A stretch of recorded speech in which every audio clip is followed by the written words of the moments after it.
This is Off Topic, a show where two men with the attention spans of a squirrel try and fail to stay on topic with today's subject. Where will their oral meanderings take us? Well, stick around and listen, because today's Off topic is... Antonio Barrakevich, or he's much more commonly known as the Great Antonio, famous strongman, wrestler, and Montreal's favorite eccentric son. Nate, what do you know about the Great Antonio? Jack shit. Aside from the fact that now that you said his full name, I assume he's Eastern European of some sort, but that's not knowledge, that's a guess.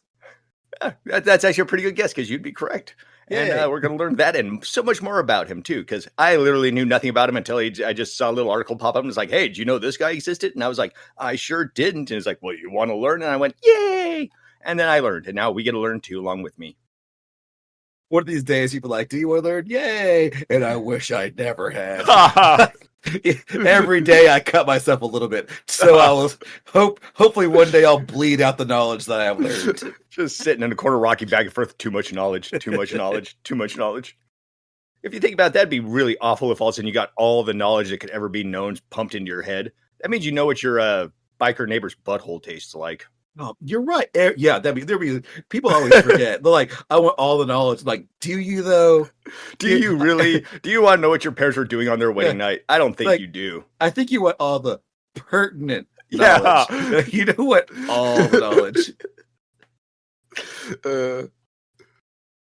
So Antonio, or the Great Antonio, he's a man of tall tales, Herculean exploits of strengths, but most importantly, what he's kind of known for nowadays is a wrestling match that was brutal enough that Bill Burr did a routine on it some 40 years later.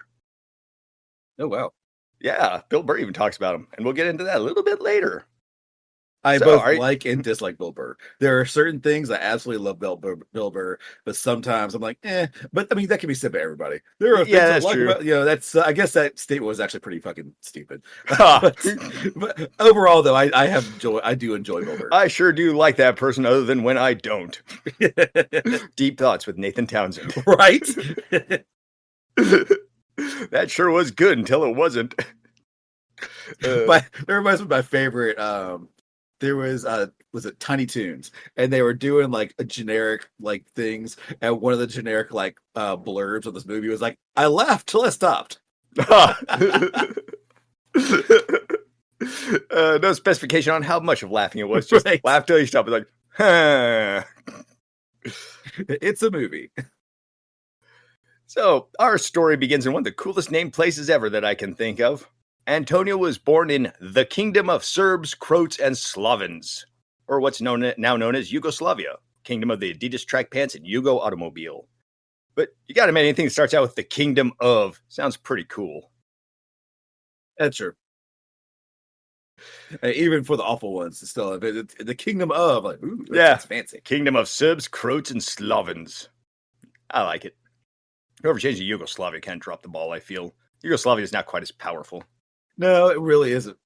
Antonio was so massive upon birth that it took up most of the month of October, as his birthday has been listed as the 5th, the 15th, and the 25th of October in 1925. I'm guessing the discrepancy on this is because it was rural 1925 where he was born. Probably not a lot of hospitals or birth certificates going on, so, they're probably just like, hey, when were you born? I don't know, October. I think there's a 5 in there somewhere. We know very little about his years in Europe, as he didn't talk much about his youth. All he would really talk about when it came to his younger years was his amazing feats of strength that he would do. He said that he was unusually large and strong as a child, and at the age of 6, his parents gave him a shovel and a pickaxe and told him to get to work. And work he did, growing bigger and stronger by the day. At the age of 12, he says he was strong enough that they would tie cables around his neck and he would pull trees and stumps out by the roots. That doesn't sound like that's. I mean, that's if you brag about that nowadays. Hey, guess what? My kid's so strong. I wrapped a cord around his neck and forced him to pull up tree roots. Yep. Like, what? Things that would fly 100 years ago that don't quite fly nowadays. And where would they think? Oh, hey, let's not have him pull it or around his waist where his neck. His neck. It's the most impressive looking part of his body, I guess, or more impressive pulling it by your neck than, I don't know, your waist. Either that or parents were low key trying to kill him. Like, this will asshole. Let's go ahead and make him like that way when the cops come. Like, he just killed himself. I don't know why. Yeah, kids were expensive to feed, and he did have 4 brothers and sisters, so there is a chance they were just trying to work him to death. Yeah, way back in the day, maybe they're trying to make food. Like, go working makes the muscles tasty. Pull this out of your neck. Go forth, future dinner, and pull that thing out. As a teenager, he said he could run an endurance race for 24 hours straight without stopping. Which, when I first heard that, I was like, that doesn't sound like something people could do. But actually, 24-hour endurance races on foot are an actual thing that people do. Damn. Yeah. Apparently, you need to train up properly to do it, but it is possible for people to run 24 hours straight. It's all about pacing yourself, I guess, which seems pretty obvious. Keyword people, not me. Yeah. Yeah, right. But those few talking points is about all that he would speak of his youth. He was pretty tight-lipped on his upbringing, and kind of probably the reason everybody thinks why is because guess what happened in his teenage years, Nate? You want to take a guess what happened in Eastern Europe sometime around, the 30s? Oh, World War I. Was he alive at World War I? No, World War II broke out. Oh, I'm sorry, 20s. I'm sorry. When I think World War II, I always think 40s, but you're absolutely right. It started in the 30s. Yep. Yeah, we didn't get involved into it until the 40s, but Eastern Europe was a big old crackling hotbed of fun. Yeah, my dumb head cut to well, it was before the 40s, so not World War II. Nope, I was wrong.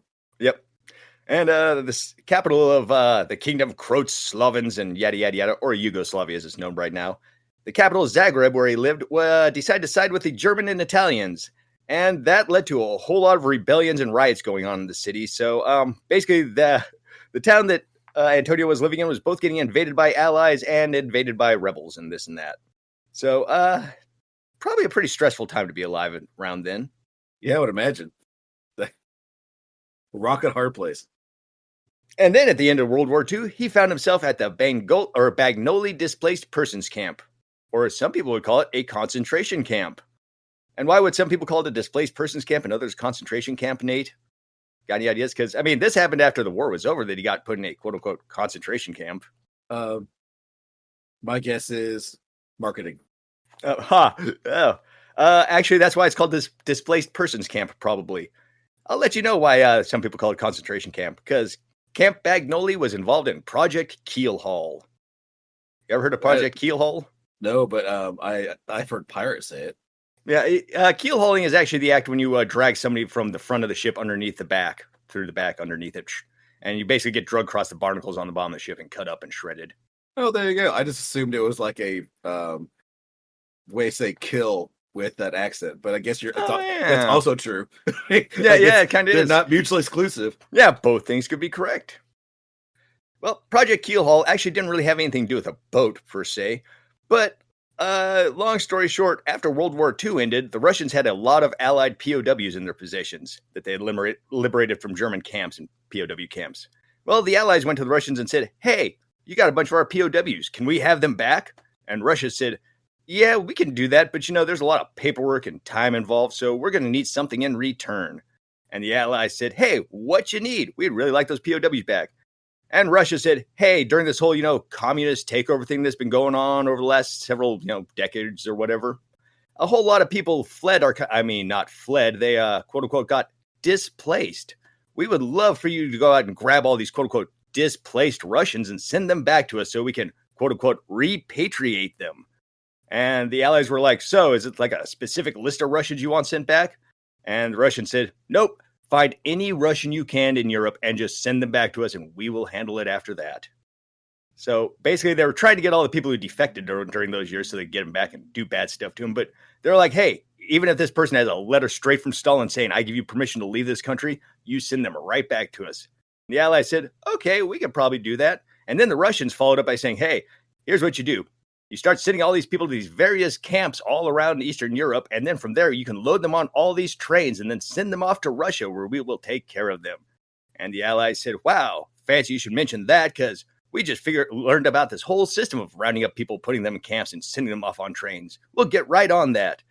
So, several quote-unquote displaced people's camps for Russians popped up, and they were all sent back to Russia where they were then executed or stuck in the military or just sent off to a gulag.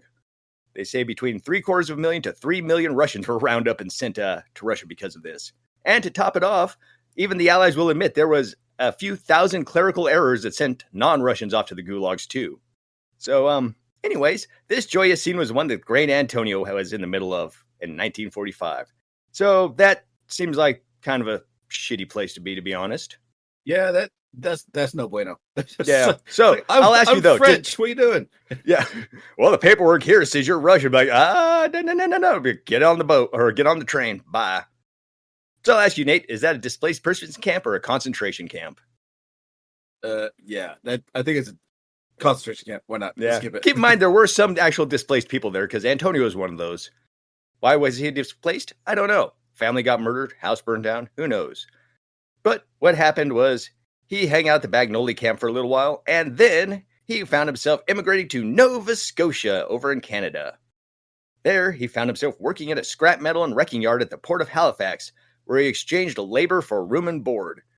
Basically, he worked in a giant scrapyard, and over in the corner of the scrapyard, he built himself like a little ramshackle house out of nothing but like car parts and old cinder blocks and corrugated roofing. And basically just lived in that little tiny homemade cabin and just moved metal all day long, thus increasing his strength. So eventually the 6'4" Antonio got stronger, bigger, faster, harder, so on and so forth. And actually, if you look at the pictures, also, if you're listening in and I leave in these parts where we're talking about pictures, just go onto your favorite search engine and image search The Great Antonio, and you'll get all these pictures up. They're pretty common. The very first picture you see up the left-hand corner, that's what he looked like when he got off the boat. As you can see, somewhat of a young svelte man. Yeah, I mean, by the way, he looks strong, but not like, I mean, hell, I know nowadays is different, like standards are different, and they also have like, let's say pharmaceuticals to help. But like The Rock is massively bigger than that dude. Yeah, he is. But also The Rock does a lot of steroids too, so. Well, that's pharmaceutically helped. Yeah, because actual like the steroids we would think of them didn't really come out until like the 60s, I think, or almost the 70s. So we go back to Nova Scotia. The big burly Antonio. At this point he's 6'4" and like 300 pounds is what he was saying, I believe. And he looked into the mirror and said, "Hey, I'm a pretty burly guy. Maybe I can make some money from this strength of mine." So, Antonio, who is, as you saw just a moment ago, is clean cut, decided to take on a more marketable wild man personality and started to grow his hair out long and started to act kind of all weird and goofy and eccentric. He initially started out showing off feats of strength to nearby dock workers, taking on dares and bets and showing off what he's made of. Made himself some extra money doing that too. We are currently in the early 1950s, and word of mouth has spread interest in this wild strongman from across the sea, and this led him to be able to do public displays of strength for fun and profit. Things he was known for doing: bending steel bars with his bare hands, picking up people, lifting up cars, pulling multiple cars full of people, pulling a car full of people with his hair. That's the second picture you saw there. Apparently, he had some pretty robust hair that he would like to attach stuff to and then use his head and neck to pull things. Sort of like he did as a child when they cabled him to a tree and was like, "Hey, escape this if you can," or whatever they did. Man, people are just a lot more, like, I understand it. Like, there wasn't like the Avengers movies, so I get it. But people just seemed in general to be a lot. It didn't take a lot to amuse people. It didn't take enough to like really people would just give their money up. Like, oh, look at that guy. He, I don't know. He kissed a horse. Let's give $1,000. The man who kissed 100 horses in an hour. Come watch the man who kissed 100 different horses. Can you believe it, people? And there's just like literally like 1,000 people lined up to watch. I know what you mean. I'm thinking maybe it was all the lead poisoning and alcohol back then that they were doing. Something. Yeah. So, but you're right. It kind of goes back to us talking about parades where it's like, hey, parades were neat for the time, I guess, when you guys see, the 3 cars in the valley come around. But there's also a photo of him, and he basically has a log the size of a telephone pole that's sitting on his shoulder while he has 13 people hanging off of this log all at once. It's actually a pretty impressive sight. I mean, yeah, that's actually now that's impressive. Like, I don't know, for some. Yeah, that is legitimately him holding a log with 13 people on it, and I mean, the pull on the car with the hair thing. I mean, yeah, sure, you know what? Yeah, okay, of course. Yeah, I saw some dude like if I walked outside, I saw some guy like pulling, like trying to push start their car by pulling it with their hair, dude, I'd be like, girls, get back inside. This is something's wrong here. I mean, I wouldn't give him any money, but I'd be like, oh, sweet. But yeah, this is actually legitimately impressive. I mean, those are like full-grown dudes too, hanging off that too. It's not like a bunch of little kids, right? I mean, again, it's impressive. Just just the tree itself is impressive, but with all those people on there as well. Yeah, right. Honestly, looking at that picture kind of makes my shoulder and my neck hurt. Yeah, it really does. I mean, it does kind of remind me of the beginning of Commando, but Arnold Schwarzenegger didn't also have like a bunch of people hanging off of it. Yeah, it'd be interesting to see if The Rock could do a feat of strength like this. Because if there's one thing I have learned over the years is there is a difference between visible, good-looking muscles and like usable "I'm strong as fuck" muscles. Right. I mean, that's the thing. Like the truly strong, like the strongman competition, they don't look like The Rock. Yeah, they're all a bunch of like kind of pot-belly looking dudes. Yeah, they look like a giant thumb. Yeah, they do, and then they're just picking up these giant like 800-pound boulders and moving them, and you're like, oh, like no. Those guys are legitimately strong. I mean, the guy who played the Mountain on Game of Thrones, who I'm blanking on his name, he actually like pulls off a little bit of both. But he does he is a legitimate strongman. He's also a huge, but he also still has some cut to him. He's not cut like The Rock. We keep on referencing The Rock. Surely there's someone else I can think of that's just as muscular, but I can't think of it right now. He is legitimately like scary looking and huge. And on another side note, just kind of branch off that again. We're going off topic. Have you seen that dude's girlfriend? Do you know who? First of all, do you know what I'm talking about? Is that the one where she's like 3 feet tall or something like that? Well, she's not 3 feet tall, but like she reached barely above his waist. Yeah, it's like the picture of Shaq with his girlfriend. Yeah, it's like, okay, I hope for her sake, it's not like, I don't know, more average down there versus like, as big. I don't know. Like if there's some kind of, I don't know how to say this, but I hope he's not tearing her half. If he's hugged to his knees, then that's about 2/3 of her body size. So yeah, I mean, you're like, I'm not being a perv. I'm just medically curious on how this works. Totally. I don't want to see it. I'm good. I'm just curious if what's the word I'm looking for? I'm totally why is the proportionate. That's what it is. If it's proportionate. Because if someone hit me with a grow ray and I grew up I'd have like 1.5, 2 times where I was about as big as he is. Not 2 times. Let's say like a half. Even as big as he is. And let's say all parts of me grew. That would still be like, I don't know. Whatever. Let's walk away from this. I'm taking a step back. I'm gonna sit down right here and just take a step back and go, let's just move on. It'd be like me. I pick up something gross. It's like in the middle of the street. I kind of look both ways. I sit it down, take a step back, and just walk away whistling. Like, never mind. We'll just pretend that didn't happen.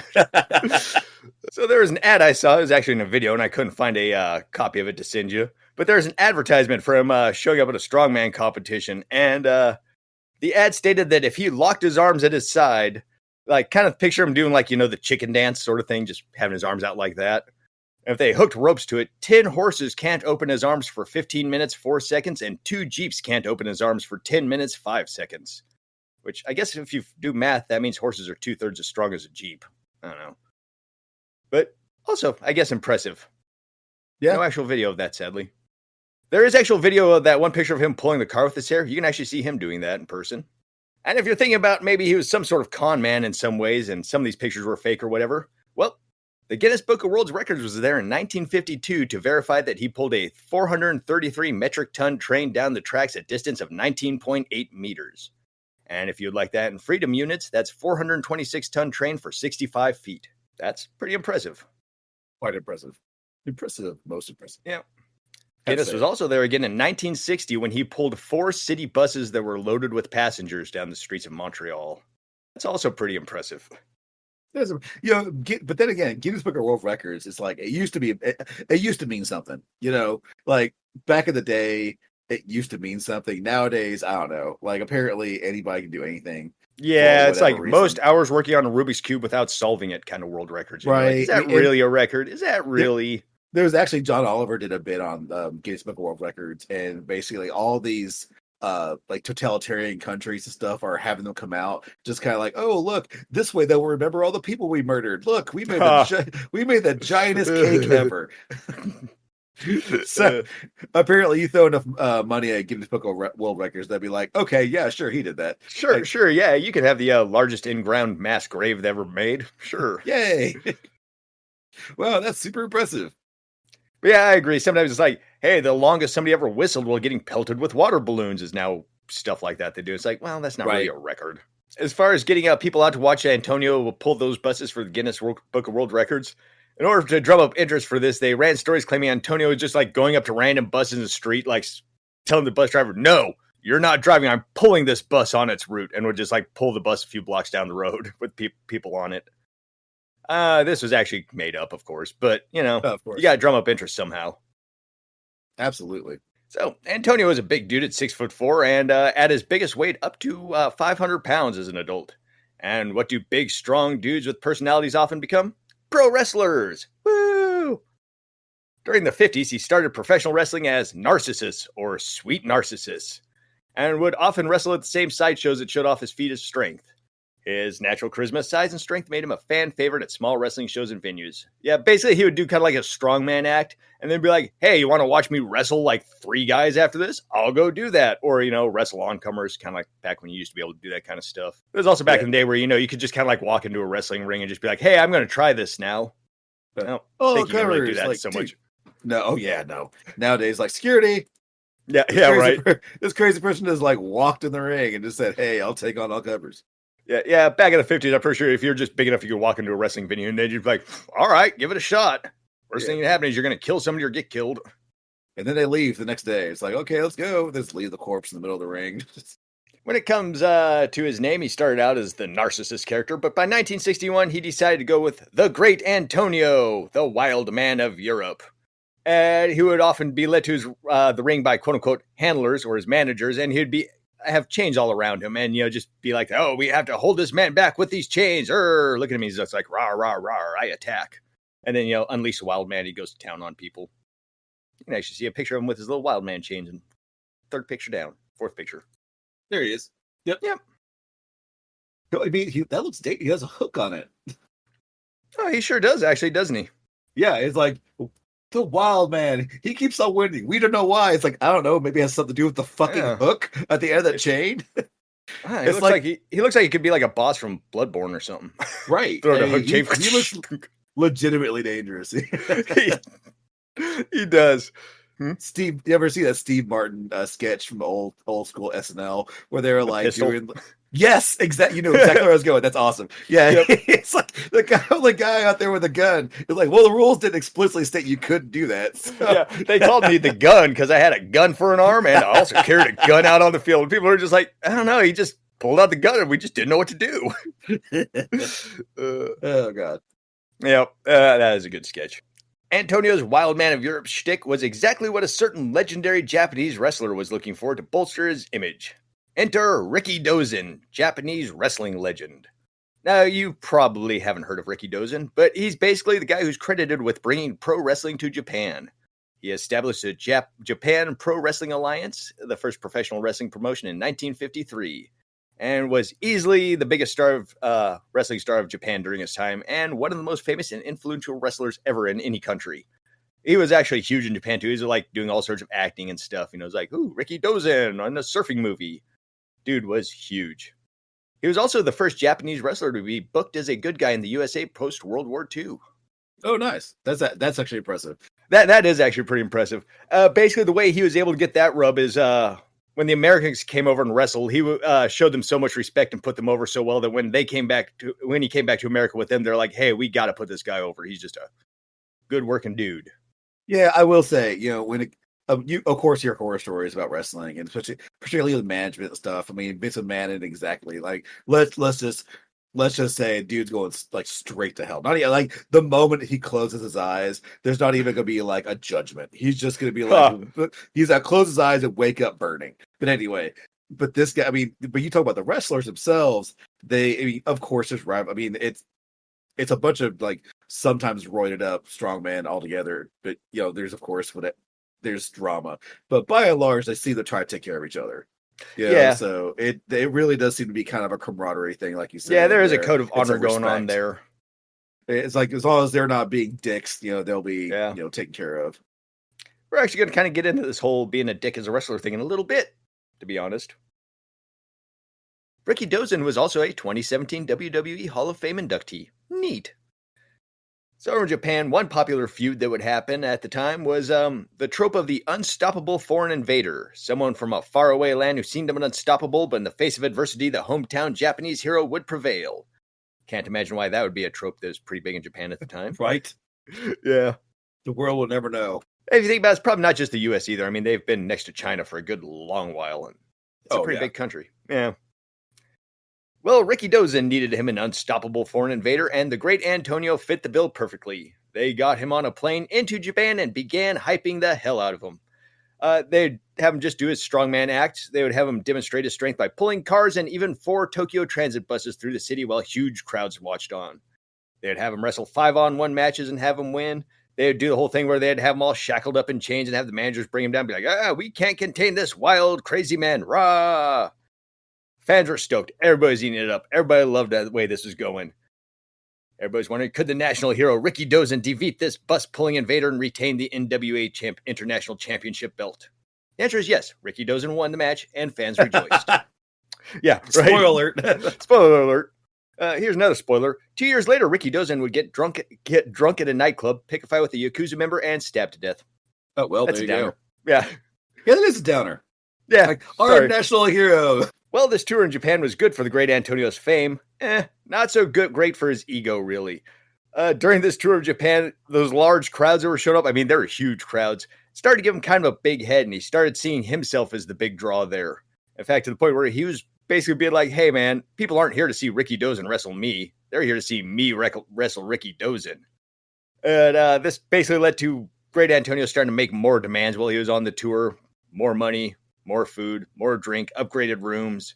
And he was getting tipsy for drinking too much and kind of being a little bit of a chode. But Rikidozan and his company were fine with this because they saw that the huge potential that this was and the fact it was going over great with the crowd. I mean, isn't it always the case? Like, this person's taking off and, they're starting to get a real taste of kind of fame. And then they just ruin it for being just like, oh, no, I'm actually... Suddenly they see themselves bigger than they actually are. And I mean, it's a fine line. You don't want to think you're lesser. Story as old as time. Yeah, you don't want to think you're lesser so you get taken advantage of. But at the same time, come on. Come on. Yeah. Come on. Just come on. I mean, come on. Like, let's be real. You're a strong man in Japan. And let's all acknowledge the Japanese aren't really known for like welcoming an outsider with open arms. I mean, very true. I mean, from what I understand, like if you're visiting, they're totally cool with you. Like they enjoy visitors. Like, come on, visit, and then go away. But if you're actually one to like stay in their society, become one of them, never. Yeah, be prepared for a lot of stink eyes. Yeah, you'll always be an outsider. So, well, Rikidozan was actually fine with Antonio's attitude. Some of the other people on tour were starting to get pretty pissy at him. In fact, one wrestler, Ike Eakins, decided to show his displeasure with Antonio by straight up unleashing a flurry of punches right into Antonio's face in the middle of a match.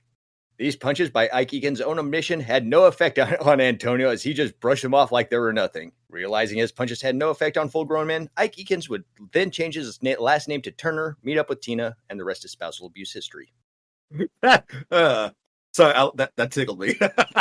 Because it's like delightfully inappropriate. I love it. It is delightfully inappropriate. This new inflated ego of Antonio's would stick around the rest of his life and ultimately screw him over a couple of times. More on that soon. We go back to Montreal, Canada, and Antonio continues his lifestyle of local strongman and wrestling personality. He would boast about being as strong as 10 horses, how he could eat 25 chickens or 10 steaks in one sitting. Yeah, I mean, that's what worked for him. He's not going to he came back and then became a neurologist. Yeah. I had lots of time thinking while I was on this wrestling tour pulling buses. One of these days while I was pulling a bus with my hair, I realized, hey, the coefficient of this number is this. Yeah. When people asked how he got so strong and tough, he stated one of his secrets would be to run 60 meters headfirst into a tree. That's 197 Eagle units, in case you're wondering. Yeah, I kind of doubt the veracity of it. Yeah, he said he would just get a 60-meter head start, just run headfirst into a tree to make himself stronger. How to make yourself stronger? Head trauma. Yeah. And I guess people were like, really? His response was something along the lines of like, hey, man, everybody has the ability to do this if they want. They just choose not to. And I mean, he's not wrong. Everybody does have the ability to run headfirst into a tree at 60 meters. But I'm going to say, yeah, that's not a wise idea. Yeah, no. I mean, of course not. Just because you can doesn't mean you should. I mean, I could jump off the roof of my apartment building right now. I'm not going to. Plus, I mean, that just, I don't know. Like, say, it makes you wonder how many impressionable people, because there was at least one. I mean, little Timmy over, yeah. Yeah. I mean, again, we have a warning on hair dryers not to use them in the shower. So, Lord knows, some asshole was like, "Oh, really? Is that all it takes?" And they ran headfirst into a tree and died. Well, also, very famously, back in the 50s when Superman first came out on TV, kids were breaking arms and legs left and right, jumping off their roofs with capes tied around their neck. Right. Or that famous story about that one kid who like almost shot Christopher Reeve? Not Christopher Reeve. What was his name? Steve Reeves. Steve Reeves, yeah, I knew it was Reeves. I just couldn't remember. Like, but yeah, like he actually had to like, he convinced the kid not to shoot him by saying, "Well, if you shoot me, the bullet will ricochet and hurt your mom." And so the kid's like, "Oh, okay." Instead of going, "Bitch, I'm not." It's a TV show. I'm not. I can't fly anywhere. Although, didn't he kill himself and throw himself out a window? I mean, I don't know if it was. Yeah, he killed himself. I don't remember exactly how it was, but I do remember he killed himself. I mean, I know. I think it was out the window, but then again, people are like, "Oh, they thought he was Superman." But it's like, well, you can't really ask him a state of mind. Was it like, "Oh, I'm Superman, I'm gonna jump out the window," or he's like, "I can't take this anymore," threw himself out the window? Oh wait, not Steve Reeves. George Reeves, I think, might have been the guy. Is it George Reeves? So, are we wrong twice? We're wrong 3 times in a row. Yeah, it's George Reeves. Okay. I probably said Steve Reeves, and it's like he died in 2000. I'm like, that's not right. It sounds like Steve Reeves might have been having an affair with a lady and got shot. There you go. Oh, it was shot. Okay. Well, then I was lied to. Eventually, the great Antonio would catch the eye of Stu Hart of Stampede Wrestling fame, wrestling legend, and Brett and Owen's daddy. He brought Antonio into the company and had him do a bunch of handicap matches, and that's the one where, they face more than one person. They face like 2, 3, 4, 5 at a time. And he is also a specialist in the Battle Royale matches, which was just a whole lot of people in a ring going at it. And he was also did a lot of matches with Stampede Wrestling's most famous wrestler at the time, Terrible Ted the Wrestling Bear. Yes, it's a real bear, and Antonio and Terrible Ted would have a series of matches, man versus beast, who would win, and they always ended in a draw. The question of man versus beast was never truly answered in these matches. He had a muzzle on and stuff, and it's kind of those things where the bear looked pretty drugged for the most part, and is like, yeah, I was gonna say, you can actually see some footage of it. It's like Great Antonio and the bear like get in the middle of the ring, kind of like hug a little bit and like shove each other just a touch. And I was curious how that happened. Yeah. I'm like, Yeah. But on that note, Stampede Wrestling had a wrestling bear for a lot of years. That means Bret Hart might have wrestled a bear as a little kid. Speaking of which, Bret Fart was at Bret Fart. Bret Fart. Yes. Bret Fart. Bret Hart was a fan of the great Antonio, and there's even a cute little story about this. When Bret Hart was a wee little Canuck, him and his brother were horsing around when Bret's brother got a little too rough and hurt Bret. The brother made a deal with the hurt and crying Bret. Don't tell on me, and I'll get you a signed picture of that wrestler you really like. Bret agreed and soon was given a signed picture of the great Antonio, which Bret Hart said was his most cherished signed photo he had as a little kid. 1971, the great Antonio went to Calgary and competed in the Stampede North American Heavyweight Championship and almost won the Heavyweight Championship belt, but the fans actually rioted before the match could finish. Alberta wrestling coach Percival A. Friend, yeah, that's his name, Percival A. Friend, recalls the night. The people of Calgary had never seen such a vicious competitor and didn't like the idea of an ugly guy with long hair beating the local favorite and becoming their champion. So the fans started freaking out, throwing trash in, rushing the ring, and disrupted enough that they just basically had to call off the match at the time, which that was kind of one of those things that actually did happen a fair amount back then in those days in the smaller venues, non-televised stuff. A lot of weird stuff went down in those little small wrestling halls.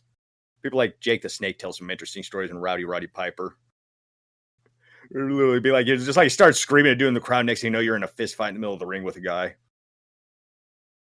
mean, that's a hell of a pressure. It's like, oh, the crowd can literally at any moment decide to rebel. Yeah. Jake the Snake Roberts had like a 70 or 80-year-old lady pull a handgun on him after a match once. She was just like, I don't like you, mister. Apparently, he had to actually kind of like talk the lady down a little bit. I mean, it's like, it's fake, lady. I mean, yeah, it's real to her.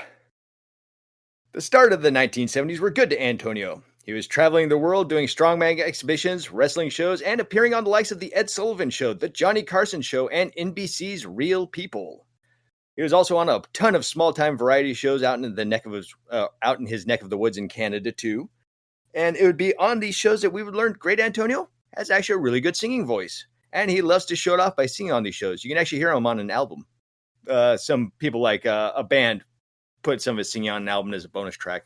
He's actually pretty good. In fact, he really wanted to actually tour as a singer and be on a double bill with Tiny Tim. Great Antonio and Tiny Tim would be an interesting concert to see. Tiny Tim, yeah. He was a tiptoe by the window through the garden. I flashed like, Scrooge. I was like, what? Oh, yeah, no. The large ukulele singer dude. You remember him now? Oh, okay. Tiptoe by the window through the garden. Google a picture of him and you'll see what he looks like, and you'll be like, "Oh, that weird dude." Are you talking about the guy like not the Hawaiian dude who sang "Over the Rainbow," right? Nope, not that dude. Okay. Yep, there he is. He is weird looking. He is very strange looking. He looks like something that would swallow your soul. The Great Antonio, at this time, owned what he claimed was the largest rocking chair in the world, which measured 2 meters wide and 4 meters high. That's 6.5 feet wide and 13 feet high, and he looks mighty tiny sitting in that thing. No word on whether or not it is actually the biggest rocking chair in the world, but that's what he hyped it up as. And if you look at one of those pictures, you can actually see him in it too, sitting in that giant chair. I do see him in the giant chair. Yeah. Chained to it. Is that for some reason my brain translates as he was just. No, I think it's just the way his arms are out, spread across. Yeah, it just looks. It's also really small on my screens. At this point in the 70s, he was reportedly earning enough money to buy himself a brand new custom Lincoln Continental every 2 years. But that's not bad. No, that's not bad at all, actually. I mean, if I could afford a brand new luxury car every 2 years, I would consider that, quote unquote, having it made or making it, quote unquote. I mean, it doesn't mean you're like mega rich, but it means you're making all right money. Yeah, totally. And you're also not making so much money that you're going to screw yourself over doing something stupid. But he wanted more than the Lincoln Continental, Nathan. In fact, around this time, he approached Boeing and offered them a deal to help promote their 747 jet. He went to Boeing and said, "I'll pull one of those 747s down the tarmac to hype it up for you, and in exchange, you give me one for my own personal jet." To make one of those, it cost $24 million back then, or $167 million in today's money. So Boeing declined his offer. But hey, you miss 100% of the shots you don't take, right? True. Very true. Yeah. I mean, honestly, it's not like Boeing's going to throw him in the clink for asking something stupid like that. They'll just be like, no, or ignore him. So, I mean, like, dude, no. Like, why would you think we would do that? Like, ever? Well, I mean, maybe he actually was running into trees at 60 meters head first. Yeah. That's the only explanation. And that's going to do it for this half of our Great Antonio episode. Next episode, we'll start off talking about the famous event Bill Burr did a routine for. We'll also talk about Antonio's dealings with Don King and Tiger Woods, and we'll talk about the Burt's Bees guy for some reason. This and more on the next episode of Off to Off Topic. This is where the ending jingle goes. This is where the ending jingle goes. I don't know if we need one. I don't know if we'll get one. But if we do, then here is where it goes.